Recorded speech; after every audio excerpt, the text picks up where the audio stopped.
I want the 7.2 billion people to do some form of yoga because in the last 100 years, we've ripped the planet apart, but we are nowhere near well-being. If human well-being has to happen, the only and only way is one has to turn inward, there is really no other way.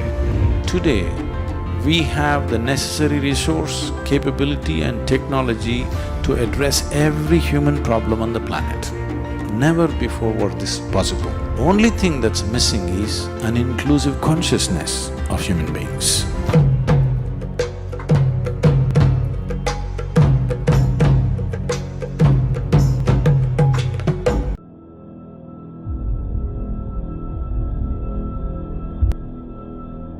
A little over 15,000 years ago, in the upper regions of Himalayas, a yogi appeared.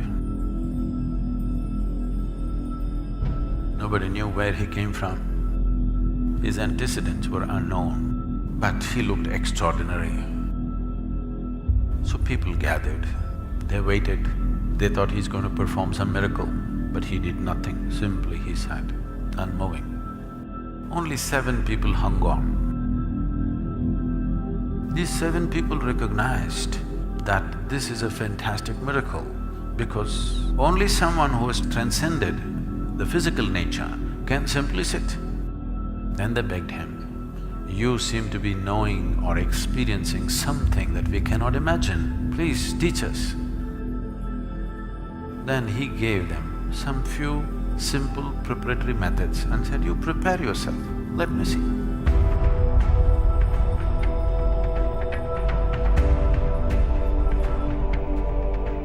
They went on preparing themselves.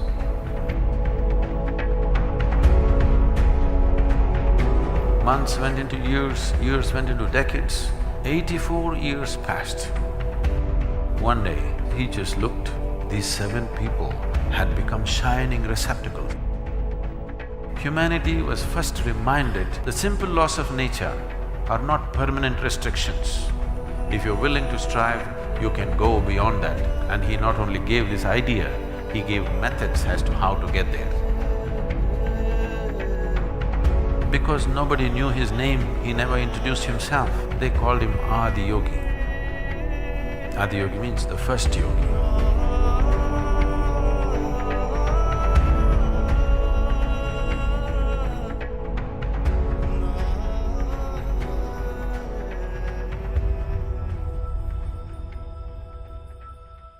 So this Adiyogi just sat there, these 7 people showed interest.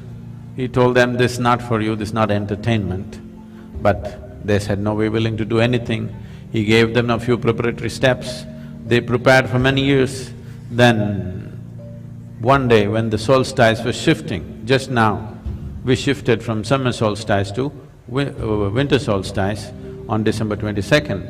It'll again happen on June 21st, and this coming June 21st is significant for the world because this is the day when Adiyogi first turned south and gave his teaching. Because the sun turned south, he turned south and started explaining the mechanics of being human.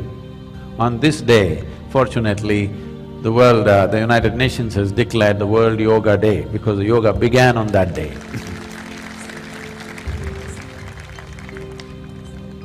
This incredible process of exploring the human mechanics went into the process. This predates all religion. When there was no religion on the planet, 15,000 years ago, he went into the mechanics of what it means to be human. And various aspects happened. He opened up 112 different ways in which a human being can attain to his ultimate nature. And when people asked, especially his wife Parvati asked, "Why not more? Why only 112? Then he said, "If you are rooted in the body, there are only 112 possibilities. If you transcend the body, how many atoms there are in this universe, that many doorways are there if you're willing to explore it. But if you're rooted in this body, there are only 112 ways. And the whole yogic system subscribes to this even today because nobody has found more ways. Any number of yogis have explored in a million different ways, but there is no other doorway. In this body, there are 112 ways into which you get there. So for this, how to generate this, how to make this work the way you want it. So this whole mechanics, he started, Adiyogi explored for many years, and he gave this elaborate knowledge to the world, and then asked these 7 people to go in 7 different directions in the world. One went to Central Asia, another went to North Africa, another went to South America, another went to Southeast Asia, one came down to what we call as the Indian part of Himalayas, one stayed with him, and one more, who is very important for us, Agastya Muni, came down south. He is known as the father of southern mysticism because he did not spare a single human habitation south of the Vindhyas. In the Deccan Plateau, he made sure every single human being who lived in this place had some sense of spiritual process.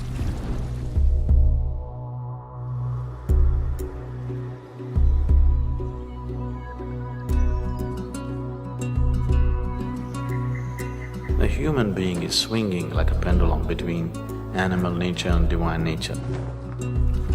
This moment you're wonderful, next moment you can turn nasty.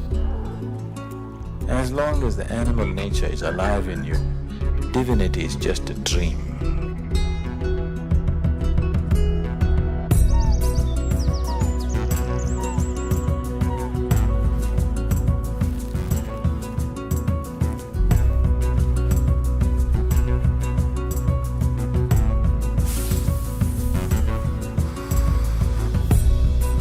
Fundamental spiritual process is towards this, to dissolve the animal nature in you. So every day in the morning, for 2 minutes you're a dog, for 2 minutes you're a bird, for 2 minutes you're a snake.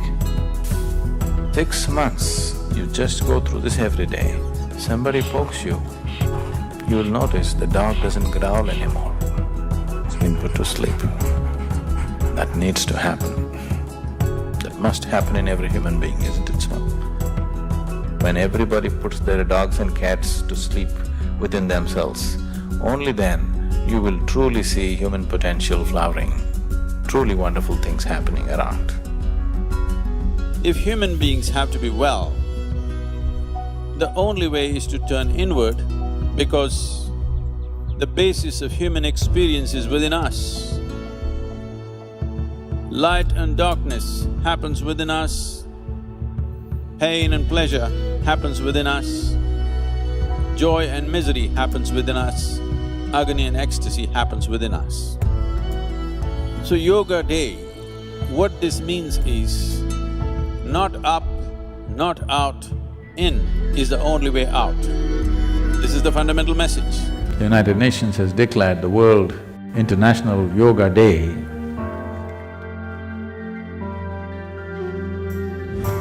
over 15,000 years ago. Since Adiyogi, many things have happened in terms of propagating yoga, in terms of reaching out. Many administrations in the form of kings took to yoga. For the first time, the head of a major nation on the planet is talking about yoga in public, in international fora. And I invite him to address the assembly, Mr. Prime Minister. योग केवल व्यायाम भर न होकर अपने आप से तथा विश्व व प्रकृति के साथ तादात्म्य को प्राप्त करने का माध्यम है। This could be a kind of a foundation stone to make scientific approach to the inner well-being of the human being, a worldwide thing. That if you want to be well, you don't have to seek heaven's help. You can turn inward and fix it. This is the message when you say there is a International Yoga Day, this is what it means. The world is beginning to accept human well-being is not in heaven, it's within us. It's a tremendous step for the world, and for the first time, 177 countries get together to pass a resolution.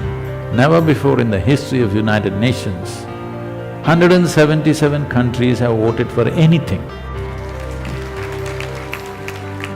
I want you to understand, this has lived for over 15,000 years without any kind of one organization pushing it or forcing it, simply because of its efficacy, because it works, it's lived.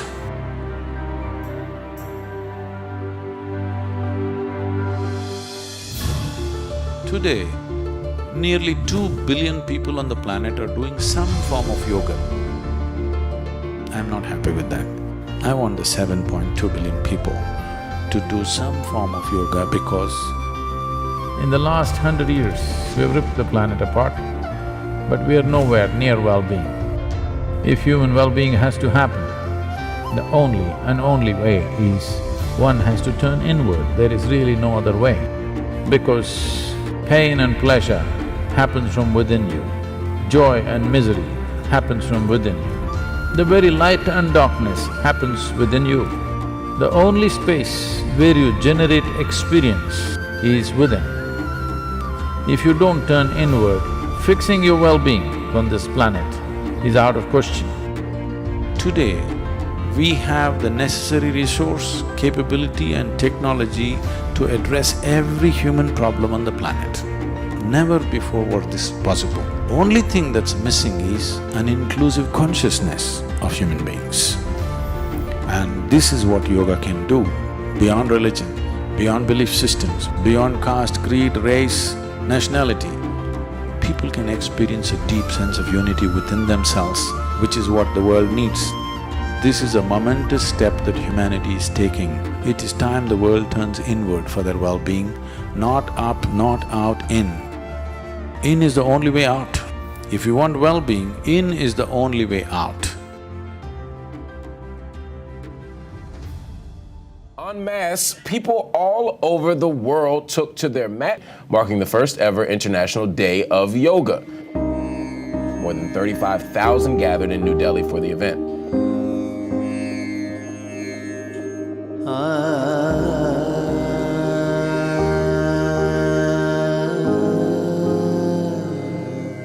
Isha Foundation also stepped forward to help reach yoga in a massive way.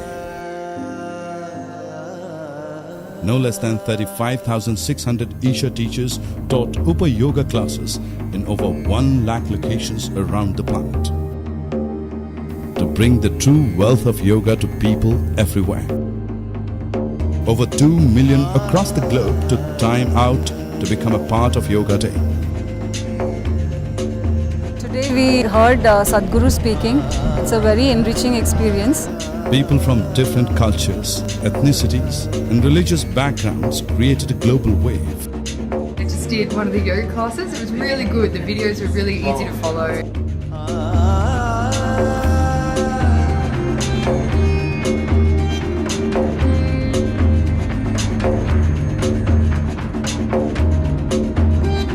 It is good. There is having a reminder at least once a year for people that there is something else to life.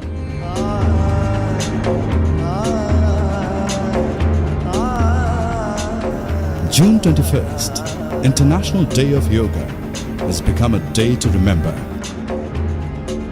Great experience for everyone.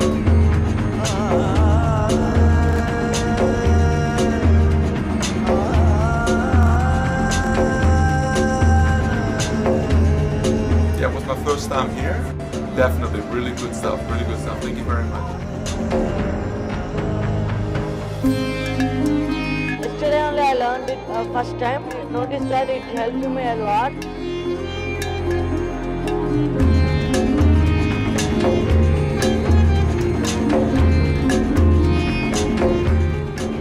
Even 35,000 feet up in the air, people were getting high on yoga. We traveled in the flight. This yoga by the flight by Shiva Foundation. Very effective. The internet helped us reach even more. Over 7.5 million joined us as we released special content, 5-minute practices, and even a yoga app.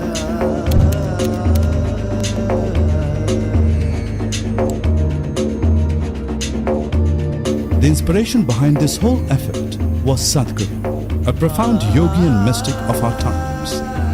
And with the support of the media, Sadhguru's wisdom on yoga reached many more. Sadhguru, he runs the Isha Foundation, which is an international yoga foundation which has trained about 30 million people. Every individual should be able to hold the tools of transformation and well-being in their own hands. This message going across in the form of International Yoga Day is truly historic. This is a true empowerment to humanity. I hope every one of us will stand up to this occasion and fulfill this great responsibility that's been placed in our hands, the privilege of being able to raise human consciousness, the privilege of being able to make a huge difference in the world. Thank you very much. The summer solstice, also known as midsummer, is the event that marks the longest day of the year. It occurs when one of the Earth's poles has its maximum tilt towards the sun. This happens twice a year, once in each hemisphere. For the northern hemisphere, the summer solstice typically occurs around June 20th or June 21st, while in the southern hemisphere it occurs around December 21st or 22nd. Astronomical explanation. The summer solstice occurs because of the tilt of the Earth's axis. The Earth is tilted at an angle of about 23.5 degrees relative to its orbit around the sun. During the summer solstice, the North Pole is tilted closest to the sun, and the sun reaches its highest position in the sky, leading to the longest period of daylight. Conversely, during the winter solstice, the North Pole is tilted away from the sun, resulting in the shortest day and longest night of the year. Cultural significance. The summer solstice has been celebrated by various cultures throughout history. Here are some notable examples. Stonehenge. In England, the ancient monuments of Stonehenge is aligned with the solstitial sunrise. Thousands gather here to celebrate and observe the solstice sunrise. Midsummer. In Scandinavian countries, midsummer festivals are popular, featuring dancing, singing and feasting around bonfires and maypoles. It is a time to celebrate nature and the long days. Inti Raymi. In Peru, the Inca festival of Inti Raymi, the festival of the sun, is held to honor the sun god Inti. It involves colorful processions, dances and rituals. The summer solstice is observed through various festivals and blend ancient and modern traditions like the Fremont Solstice Parade featuring artistic expressions. Yoga and meditation successions are often held outdoors to connect participants with nature and the sun's energy. Significantly, June 21st is also celebrated as International Yoga Day, recognized by the United Nations to promote the physical, mental and spiritual practice of yoga globally. Additionally, environmental awareness events focus on sustainability and conservation. Scientifically, the solstice marks peak solar power due to extended daylight hours, crucial for solar energy collection. Agriculturally, it historically guided planting and harvesting to maximize crop sunlight exposure.